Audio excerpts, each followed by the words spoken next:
Bien, parlons des structures. Techniquement parlant, structure, c'est un ensemble de pièces configurées dans une certaine position pour s'opposer à la force de gravité ou à une autre force externe.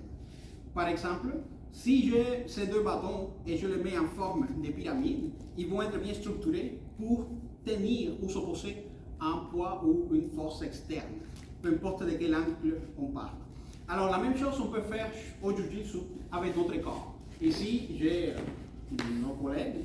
Alexis va aller en position de contrôle latéral sur Marilyn, mais on va expliquer en général à la base comment on peut organiser notre corps pour créer des structures. Je vais demander à Marilyn d'engager ses jambes de façon confortable, dans un angle confortable.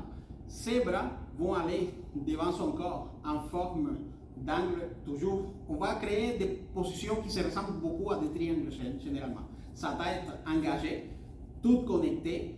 Et maintenant, mon partenaire Alexis va se placer sur Marilyn, va déposer tout son poids. Et vous voyez qu'à l'aide de ces structures, Marilyn est capable d'endurer bien les poids.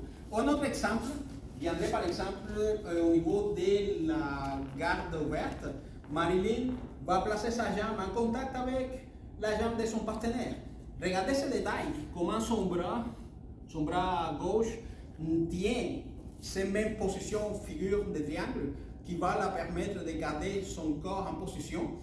Et par la suite, si son partenaire avance dans les positions, il y a encore des possibilités à l'aide de la jambe, à l'aide du coude ou de l'avant-bras, de créer cette structure, toujours Marilyn en gardant la jambe et les bras gauche à terre. Et par la suite, si la situation continue d'avancer, le même principe applique. La jambe reste toujours là, l'avant-bras reste devant le partenaire, et maintenant, ces bras qui tenaient au début les poids de Marilyn, maintenant va servir à bloquer les bras et contrôler les bras de son adversaire. De façon que ce sont de bons exemples, multiples exemples qu'on peut avoir des structures au Jiu-Jitsu.